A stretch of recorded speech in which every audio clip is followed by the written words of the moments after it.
What property managers miss. During routine inspections looks clean at first glance? That's the trap.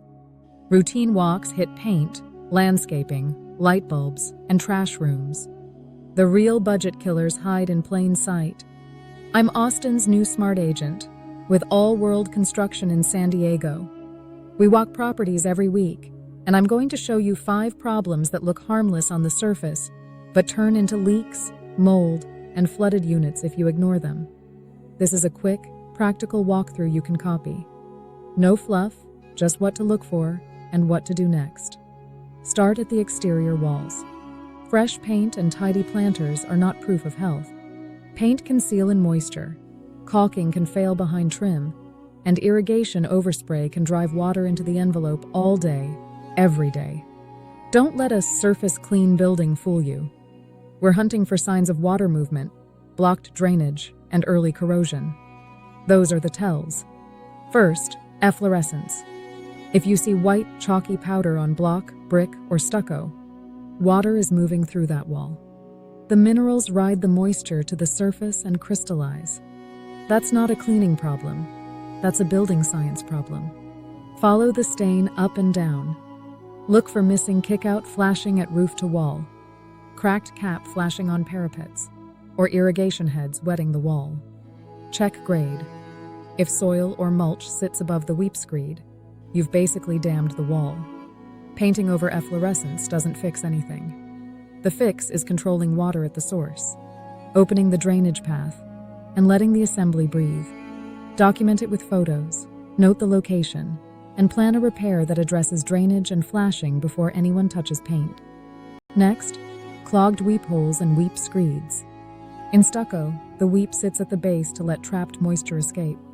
In brick, weep vents live at the bottom courses. I constantly find them packed with dirt, buried by landscaping, or painted shut. When the weeps are blocked, water stacks up inside the wall, rots sheathing, and shows up later as interior staining or baseboard swelling. During your walk, squat down and look along the base of the stucco. You should see holes or a continuous gap. If you can't, poke gently with a small knife or small screwdriver and see if water trickles out. If landscaping has climbed the wall, note it for cutback. The quick win is to clear the weeps and lower the grade. The long-term fix is to keep the bottom of the wall clear and make sure irrigation isn't flooding the envelope every morning.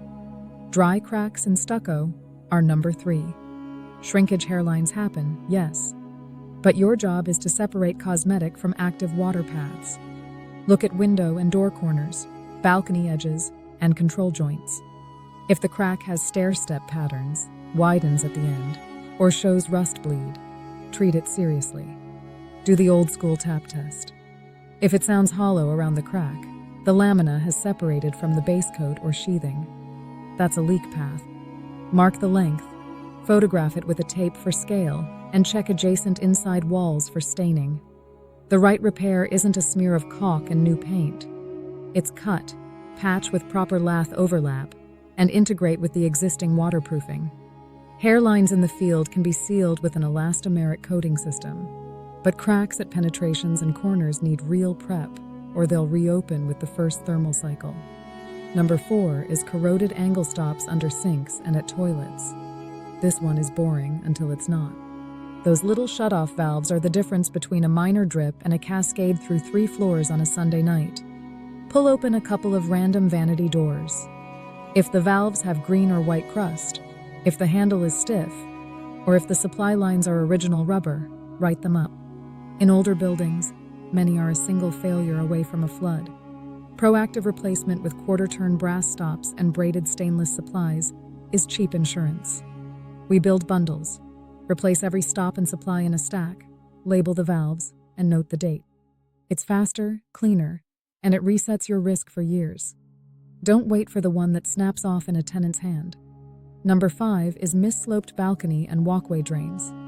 Standing water on a deck is more than ugly. It eats coatings, pushes water under thresholds, rots posts, and telegraphs through ceilings below. Walk every balcony line you can access. Look at the scupper or drain. If water ponds after 5 minutes without rain, or if the slope runs back toward the door, that's a problem. Check for soft spots at railing posts and staining at the door corners. In tile assemblies, failed waterproofing hides under grout that looks fine. The remedy is not drill a hole and hope. The fix is to establish slope to drain, retrofit a proper drain if needed, and recoat or remembrane the system so water has a simple path out.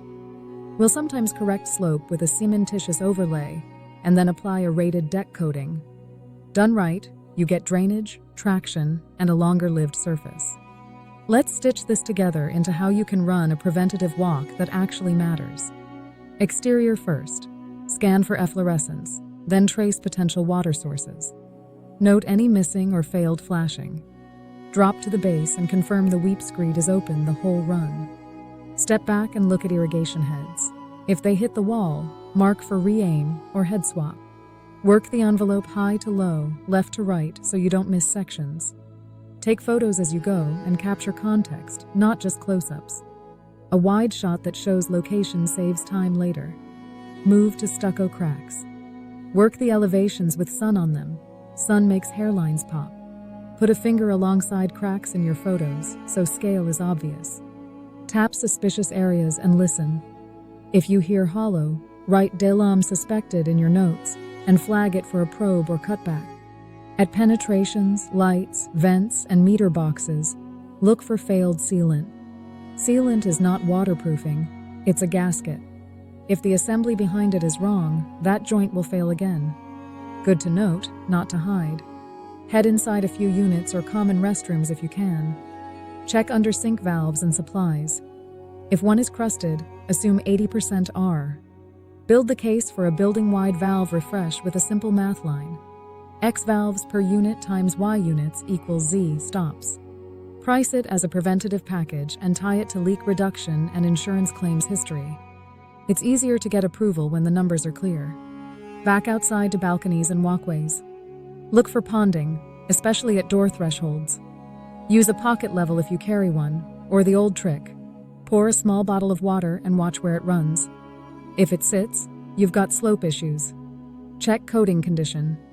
If it's chalky, cracked, or blistering, note the age and traffic level.